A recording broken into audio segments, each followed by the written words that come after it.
फैसल साहब बहुत बहुत शुक्रिया आपका। नहीं सर, कैसी बात है। आपकी वजह से टिकट्स जो हैं वो बुक हो गए और इंशाल्लाह जो है वो अब यहीं से सफ़र का आगाज़ शुरू हो गया। इस वक्त हम मौजूद हैं पाकिस्तान रेलवेज़ पे और बड़ा खाली खाली है। ईद का आज दूसरा दिन है, खाली पड़ा हुआ है। बस इंशाल्लाह अब स्कर्दू का ट्रिप जो है वो यहीं से शुरू हो रहा है। बहुत शुक्रिया भाई। ओके।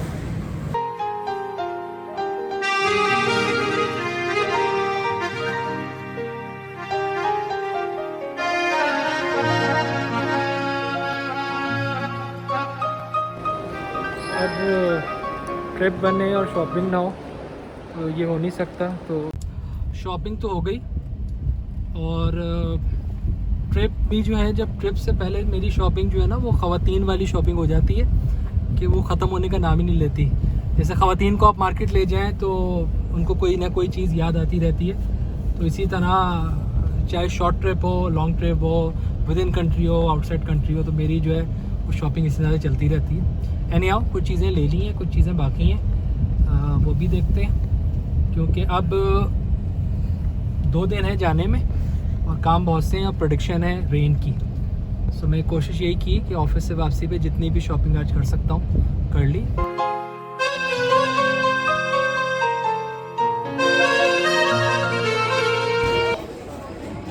रात के 10:30 बज रहे हैं और सफ़र का आगाज़ हो गया। बस वेट कर रहे हैं यहाँ पे हम ट्रेन का और इस प्लेटफॉर्म पे कुछ ही देर में ग्रीन लाइन ट्रेन पहुँच जाएगी तो हमारे सफ़र का आगाज़ हो जाएगा कराची से इस्लामाबाद की तरफ।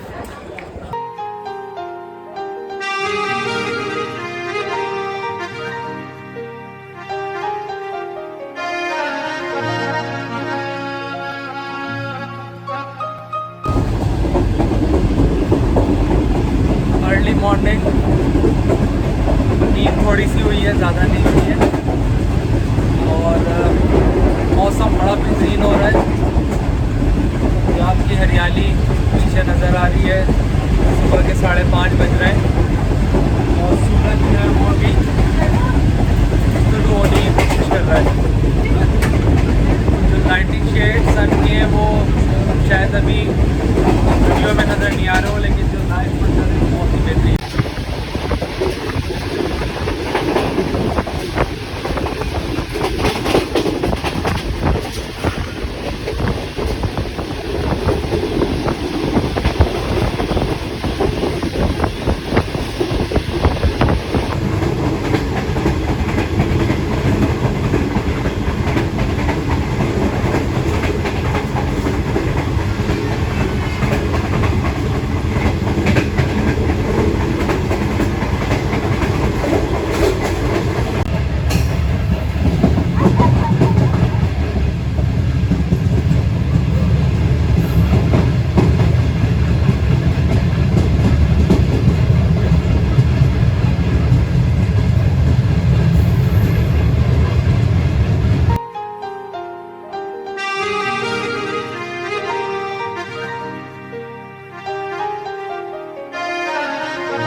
सफ़र जो है वो कराची से इस्लामाबाद बाय ट्रेन उमूमन 22 से 24 घंटे में हो जाता है, लेकिन हमें जो है वो 30 घंटे लगे।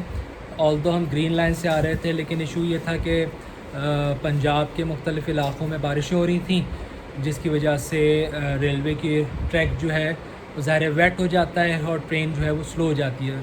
तो स्पीड, नॉर्मल स्पीड जो है पाकिस्तान में रेलवे की वो 110 मैक्सिमम जाती है।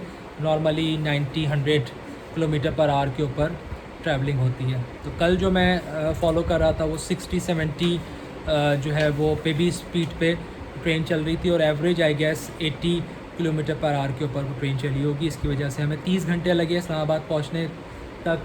रात में 1 बजे करीब होटल पहुंचे। थक गए थे बहुत ज़्यादा, अब लेकिन फ़्रेश हैं। दिन के 11 बज रहे हैं और अब हम निकल रहे हैं। अगला हमारा स्पॉट है नारान। रास्ते में कवई, जहाँ पे बहुत दफ़ा स्टे कर चुके हैं, लेकिन जो नए दोस्त हमारे साथ हैं ज़ाहिर है उनके लिए वो अट्रैक्शन होगी। फिर कोनार रिवर है जो हमारे पूरे रूट में साथ साथ चल रहा होगा। सो आज रात तक इंशाल्लाह हम नारान पहुँचेंगे और नारान से फिर आगे का हमारा जो मेन स्पॉट है स्कर्दू, वहाँ का ट्रैवल शुरू होगा।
बनकर आ गया है, नहीं है तो फिर इनकार कैसा, नबी भी तेरे होने का पता है।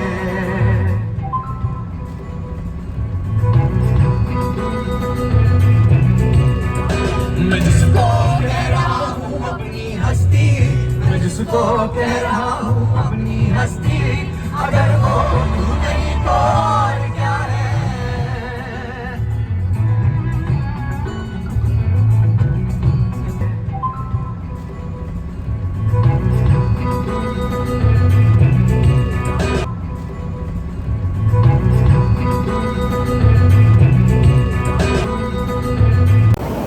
अभी कवई आबशार पे मौजूद हैं और मेरा ख्याल है 10-12 साल पहले जब मैं फ़र्स्ट टाइम इस एरिया में आया था, ये एक छोटा सा स्पॉट होता था, लेकिन वक्त गुजरने के साथ साथ और कमर्शलिज़म बढ़ने के साथ साथ नेचुरल ब्यूटी कुछ कम हुई है। ज़ाहिर है आबशार के ऊपर सब कुर्सियाँ लग गई हैं, ऊपर तक जो है वो कुर्सियाँ लग गई हैं, पहले इस तरह से नहीं होता था, तो कमर्शलाइज काफ़ी हो गया है। लेकिन फिर भी जो पानी है वो खासा ठंडा है और बड़ा अच्छा एक प्लेजेंट आपको एहसास मिलता है जब आप नारान जा रहे होते तो।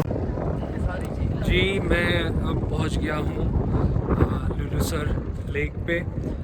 नारान से निकल के बाबूसर टॉप की जाने जो हम जा रहे होते हैं तो ये लुलुसर लेक आती है।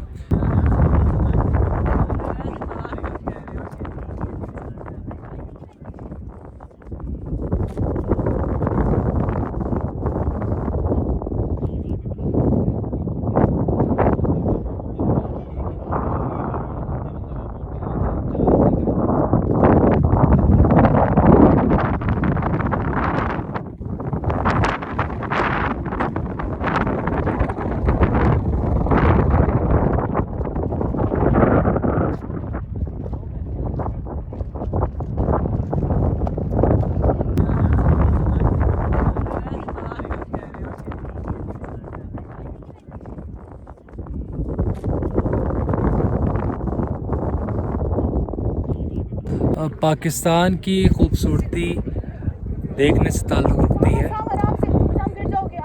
तो पाकिस्तान के अंदर बहुत खूबसूरती है।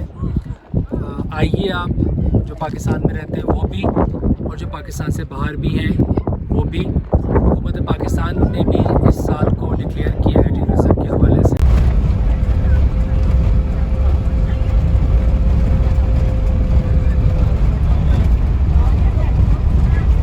ये दरिया गिलगित शारा कराकरम के ऊपर हम आ चुके हैं इस वक्त।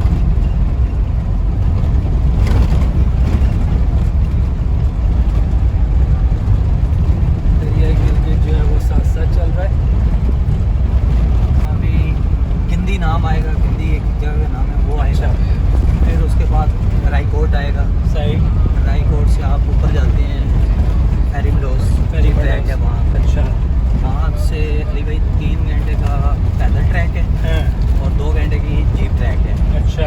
वो जो जीप जाती है वो एक दिन छोड़ के आएगी। वही जीप आपको जो टाइमिंग होगी, आपको 2 नाइट स्टे करना है या 1 नाइट स्टे करना है, वही जीप उसी टाइम पे वापस उधर खड़ी होगी।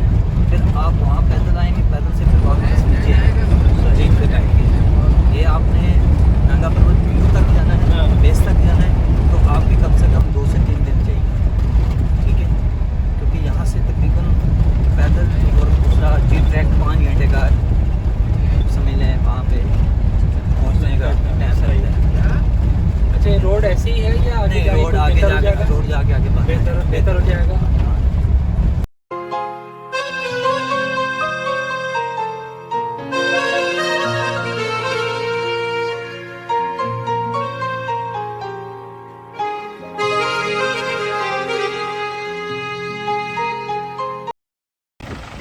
अभी जो है वो हम बाबूसर क्रॉस करके चलास चेक पोस्ट क्रॉस करके अब हम आ गए। कहाँ गए भाई हम? अब किस जगह पे आ गए हम? चलास गेनी के ऊपर आ गए। तो यहाँ पे इस वक्त अभी गर्मी रहती है। यहाँ पे गर्मी रहती है, ज़्यादा ही गर्मी रहती है, हर वक्त गर्मी रहती है। सर्दियों में सर्दी में बहुत सर्दी होती है, लेकिन गर्मी में यहाँ गर्मी होती है। तो अब एसी चल गया गाड़ी में और जैकेट वगैरह सब उतार दिए। तो अब आगे हम जा रहे हैं गिलगित की तरफ।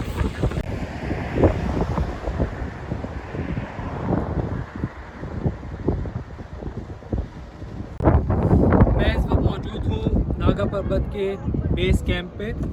नागा पर्वत जो है वो पाकिस्तान का दूसरा ऊंचा माउंटेन है K2 के बाद, और दुनिया का 9वां ऊंचा माउंटेन है। बड़ा ज़बरदस्त मंज़र है, बर्फ़ से ढका हुआ है ये, और सूरज की रोशनी जब पड़ती है तो लगता है कि गोल्डन आई एक हमें देख रही है।